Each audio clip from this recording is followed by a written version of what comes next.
Please make a video on how to edit like Deathsuki, please.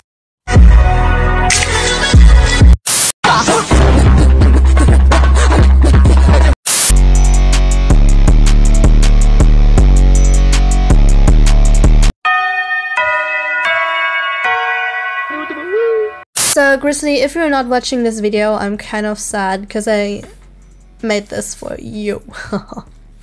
JK, everyone who wants to like this Deathsuki, you are right at this right place. So welcome to my tutorial. It's me, Vicky's Draft, and today I show you how to edit like Deathsuki. And yeah, if you don't like in-depth tutorials, I recommend you to turn it off because I love going in-depth. I want to teach people and not just to remember it, but to understand it. So if your passion is editing, stay here with me and be my mental support on showing you how to edit like Deathsuki. It took me that long because I first had to analyze who Deathsuki even is. I heard their name, but I never knew really what it is. So I watched their most popular edit with 800,000 views. It's Can Hold Us. It's a Tokyo Revenger edit. And I took some notes because I cannot remember all of that. And let's analyze it first to save a lot of time while editing, because I think most of the things you will already know if you're not a beginner editor. If not, there are plenty of tutorials about that. So let's watch this edit. And the first thing is the intro, and you see the first thing that appears is like a watermark or text by the editor, and we have some kind of flicker here for that. Just do opacity, add an opacity for it. If you know how to add it, just press T on the clip and, you know, keyframe the opacity. And it's actually what Deathsuki used is a Saber plugin by Video Copilot. It's a free plugin. Not difficult as well, just adding a solid layer and a text layer, and then add the Saber plugin to the solid layer. That's it. And so the first thing we have here is, what I noticed is that Deathsuki uses the BCC plugin, BBC plugin, or is this BCC? You know what plugin I mean, the continue blah blah blah plugin. And then they used some kind of like two-way key, like a Luma key thing, that it's like an opacity thing and Luma, that first the text like the Japanese, I hope I'm not wrong, Japanese or Chinese like text appears, and then the whole clip. And of course they use deep glow as well because of the glow, I recognize it. And then they use a lot of rotor brush. So here you see that's a rotor brush clip actually, and wave warp. So what we know is the Sapphire plugin as well that they use because of the edge detect, like S-underline edge detect, was it right? And then you see a twitch kind of shake. It could be, I think, dissolve shake too from the Sapphire plugin. And then we have the shockwave, so they use overlay as well. Here you see the rotor brush again and deep glow. And I don't know what is this, tined, because on one color, or it could be fill. And I think this in the background is half tone because of the cartoonish like thing, but it's the half tone mono color, I think. And then twitch shakes again, and here we see the same principle, like a loop like thing. It's the same as underline edge detect in the background, half tone colors. Here you see that's inverted this time because it's black, so it's changing opacity and half tone. So, and it's the same principle, so they use a lot of rotor brushing. It's not that complex, but it takes a lot of time, and of course nice overlays. And you see, I think this was really popular as well. I saw some tutorials on that, but I think I never tried it, but it's basically like masking, adding, and then you keyframe the mask, that it follows the motion, and then like just edge detect again and some kind of invert maybe. And you see they just use a lot of shakes, especially twitch shakes or dissolve shake kind of like thing. And where was that actually? And black and white for the transition. And turbulence displays. Yeah, that's everything I wrote down and I noticed in this video. So today I will show you especially how to do the rotor brushy thing here, this one, and the effects that they use. So I'm already inside of clip. No, I'm not using every clip one by one, at least for the first one, because I was too lazy to search for the clip, to be honest. I just used the clips that I already have. I have 1, 2, 3, 4 clips in total. I will show you the clip first. So the first clip I have is obviously the background one on the first clip. Then we have the clip where Mikey hits Hanma like this. And the third clip is just, I don't know how this dude is called, but I think it's the best friend of Mikey. I never watched Tokyo Revengers. I still have it on my list though. The hitting scene. And this on the top above of all is just a already rotor brush clip. I explain you in a second why I already rotor brushed it and not showed you that in the video. It is Mikey doing his spin and then hitting. And you see it's already the kind of same motion that's important. You kind of need the same motion that it's like seamless. At least they should be similar in motion. I already rotor brushed it because before when I tried to rotor brush it in the video, it didn't work. I don't know why. I watched a lot of videos on how and what is wrong with my rotor brush, but it didn't work on this clip. But magically, the rotor brush worked on this clip, so I will later show you how we rotor brush Hanma. But I don't know why it doesn't work at all. But it's okay, we saved a lot of time, and in the background you see how I used Runaway. It took a lot of time on Runaway actually, or I did something wrong and never used it. But actually, it does it really accurately, and it's better than rotor brushing in After Effects, so I really loved it. So, yeah, let's start. Of course, mark all of your clips first and enable the motion blur here by ticking this box. And you will see a motion blur is enabled by all of these, like, circles. And of course, we have the first rotor brush clip overlapping the clip. So, Deathsuki overlaps clip sometimes. And the first thing that we do is to go to effects and presets, and yeah, you need all the plugins that I mentioned in the analysis. And what do we start off with? The S underline edge detect, and set the edge detect here, this one there, to edge colorize and edge detect. Set the edge detect on your rotor brushed clip, and we have something like this now.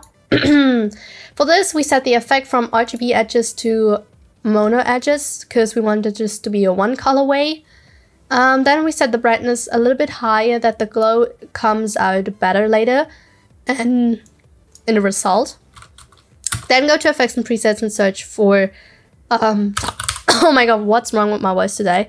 With Tint, and it's under the color correction folder, and put this under the S underline edge detect and set the map Y2 to your preference color. I set it to orange now because I think that's their kind of symbol color. I don't know. Like this, orange, yellowish, and then I press OK. And then we search for deep glow. By the way, I plan to release a free preset pack, so subscribe, guys. Add the deep glow anyways, and we already have this nice effect. Look at that, mamma mia. Looks good. I love the extreme glow, so let it be like this. If not, you can set the amount, the radius down, the exposure down, but I love it like this. And then we have the wave warp, and for that, go to effects and presets and search for wave warp. Wave warp. Wave warp under the stone folder and set it to your rotor brush clip as well. And now set the wave type to smooth noise. So guys, first we set the wave height to 0. Or set it to 70. Maybe 70 is good. And then press on the stopwatch there, press U to see your keyframe. And then set it maybe here. And then go a few frames forward, it's totally up to you. Set it to 0. Then again, go a few frames forward, set it back to 70. Let me save in case. And then go forward again, set it to 0 again. And just continue like this until you get to the end.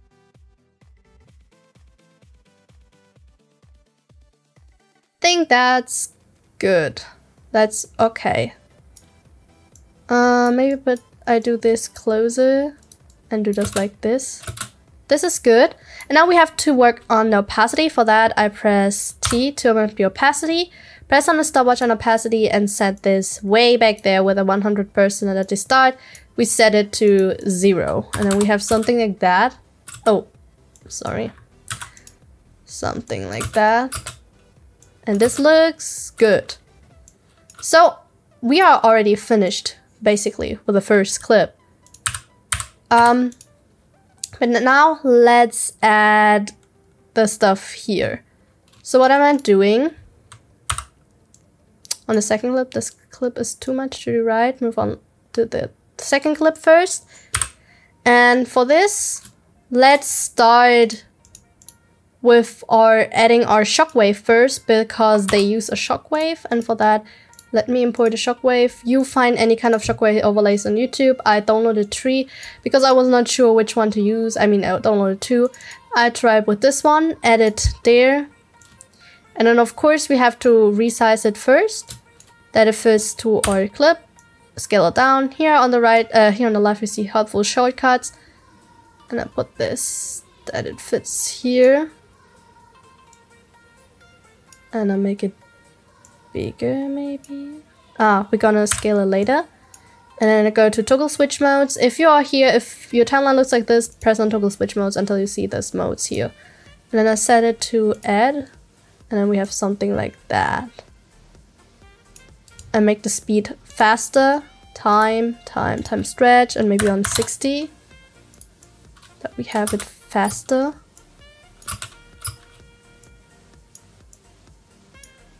Like this.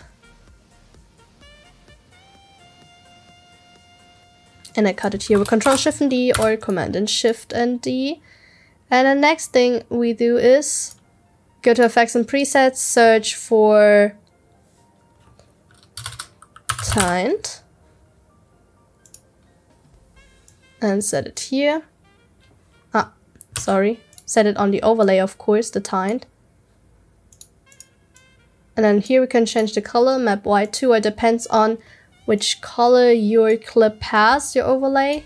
Then set it to the same color again. I set it to this orange. And then I go to deep glow. But this looks kind of dull. Anyways, does not look that bad. I put the deep glow under the tint. So next step is copy the clip, the basic clip here, because we're gonna move on the rotor brushing. So we duplicate the clip with Control D, and I call that Hanma or rotor brush. Hanma, that's gonna be a rotor brush person, and this is gonna be like the background person, background. And I'll go to the copied clip, and we brush out our main object. Press here on the like NPC looking person and the brush, and just brush out Hanma. So now if this comes frame rate mismatch or footage will fizz around, blah blah blah, to this, and then there's a number with a FPS match, it means we have to change the FPS of our comp. So I'm gonna do that. Set it to 59. And now it should be gone. And now we're gonna rotor brush. I do not explain how rotor brush works because it's a thing that you should know. But yeah, I will rotor brush it out now. And after that, we will see each other in a second.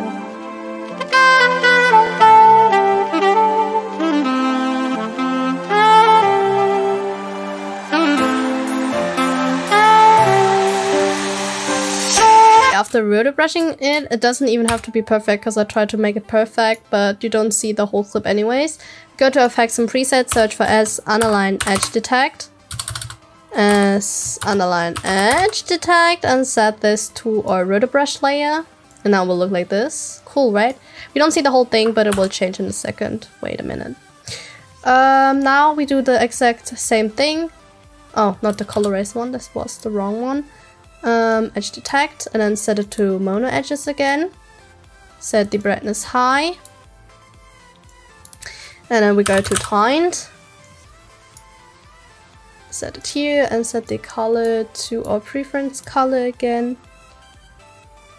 And then set deep glow on it. And now it looks like this. And of course we have to keyframe it as well. So press T on the start of the clip, press on the stop button opacity. The first keyframe is gonna be 100. And then go back there and set it to 0. Or not that it's not that high anymore. Like 27 I have it now.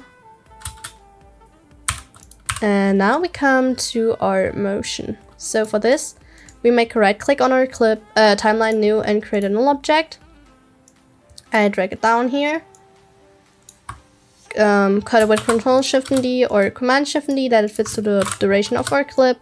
And now connect every layer from the second one, the rotor brush, background, and the overlay, with the null object we created. Like this. Now press P to open up the position and Shift and S to open up the scale. Press on the stop button both of them. And so at the start, we set the position a little bit to the right. That's like a slide from the right to the left. And zoom it in a bit.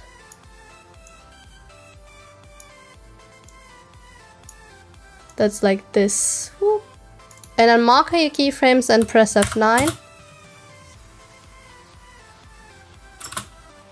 And we grab them on this edit speed graph here, make a right click, edit speed graph, and did I mention that? Highlight your clips, press F9, if not do this please, and set the graph on both of them to the left. To the left, to the left, to the right, to the right. Now it should look like this, and of course, bomb. Bomb. And I know this kind of thing look cropped out, but to be honest, I do not know what to do against this crop out thingy. And then go to the shockwave itself, press S to bump the scale, and press on the stop button scale, and go back there, and we zoom in the scale, of course, to boom. Mark keyframes, press F9. And all that's too much. We shouldn't do a big like wave. This is enough.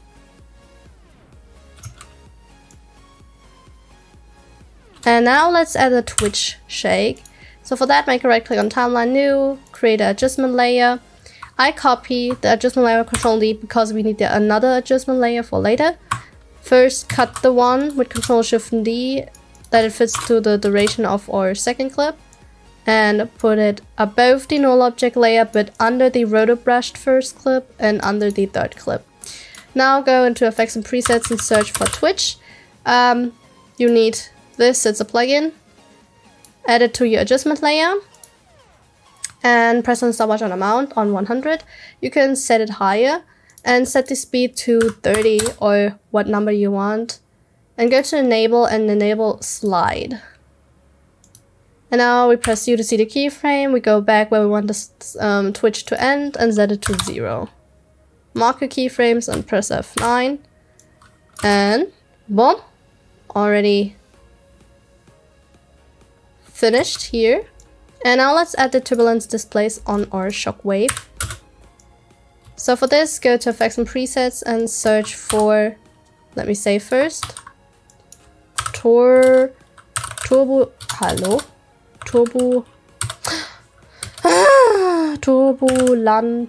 displays. Yeah, and set it to your shockwave layer. And here, close it. Set this to your desired preferences. I do not have any preferences. I love to do it like randomly. So you can do it as well. I have the amount on 50 now. Press on so much to press set a keyframe. Press U to open the effects and set it right at the start. And at the end, we set it to 20, the amount maybe. Evolution to 90.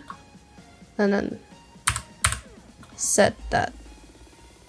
Set a keyframe, put it back, and at the end, I do it on -202. These are random settings, by the way. Set back like this, and how do I do the size? And maybe the size on 300. Woo! Woo! So it's kind of fast motion, I know. If you have a fix for that, how to get this away, write me that in the comment, because I do not know how to get away this kind of CUD thingy. Wait, no, what I forgot is of course the black and white, I'm sorry, that's why we need the second adjustment layer. So I will put the second adjustment layer under the rotobrushed first clip, and we have to put it under everything that glows, so it has to be under every clip except the background clip. I cut it here with Ctrl-Shift-D where it needs to start, and then I cut it there where it needs to end, at the middle of the second clip, like this. Ctrl-Shift-D or Command-Shift-D. Then go to Effects and Presets and search for black and white. It's under the color correction folder and set it to your adjustment layer. Now it looks like this, right? And then go and search for curve, because we want it a little bit darker. And set the curve down like this. Like this looks good. Now press T on adjustment layer. Press so much on opacity, and the first keyframe with the 100%, we're gonna set it there where the first clip ends and the second clip starts. And at the start, we set the opacity to 0. Now we go back there and set it to 0. Then we have something like this. Can do it even longer if it's too short.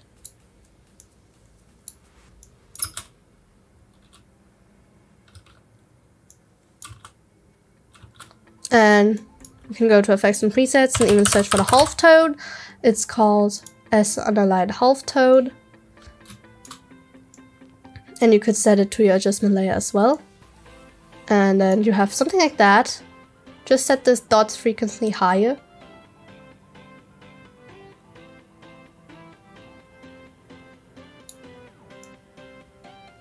I don't know why it looks that weird right now. Oops. This is good.